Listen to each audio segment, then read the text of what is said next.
Hi, everybody. Today with writers, we are going to be moving forward with our editing and revising work, thinking less about ideas and more on structure.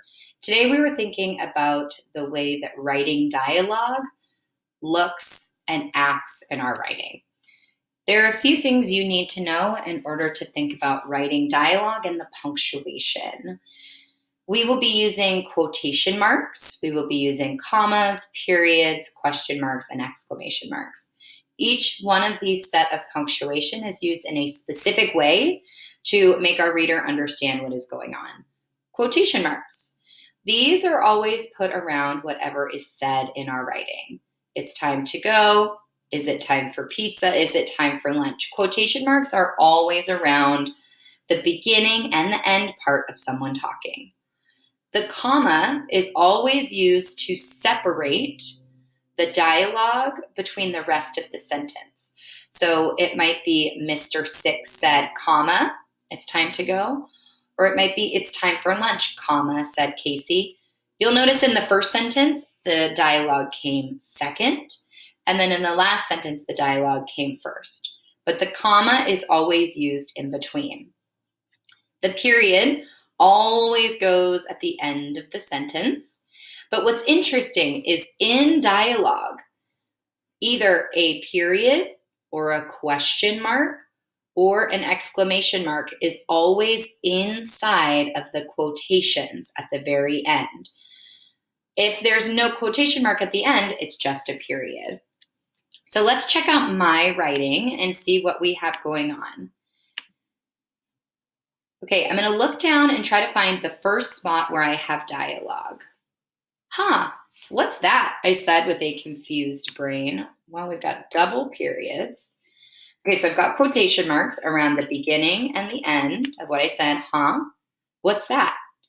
I do need my comma that separates my sentence, what I'm saying, and then the second part. I do also recognize that this is an unnecessary comma in the middle. And then I have my question mark and my question mark underneath and a period at the end. So that looks good. Let's keep going down. OMG, I screamed inside my own head, shocked no one could hear me. I've got quotation marks and a comma and a period at the end. How could I have already let her down already? Oh, we need a question mark inside, quotation mark, comma. So my comma separates between what I've said and the rest of my sentence, and then there's a period at the end. No, I said.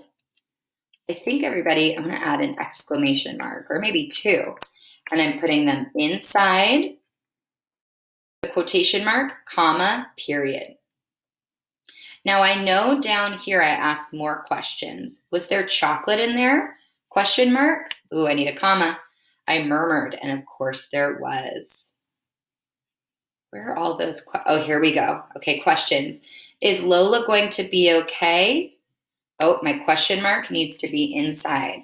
Is Lola going to be okay? Comma, I thought to myself. How much chocolate is too much chocolate? Oop. That needs to go inside. I could say, comma, I wondered. Should I bring her in to see you? Question mark. I asked the vet. So in all of these, the question mark should be inside the quotation mark followed by a comma and a period. Looking at the end, the vet answered, no dialogue, no dialogue. So mostly what I needed to do was change the location of my question marks. As you read today, writers, make sure you are rereading all of your dialogue and double checking, do you have quotation marks around what you said? Do you have commas in between the dialogue and the rest of the sentence? And where does your period, question mark, and exclamation mark go? Happy writing!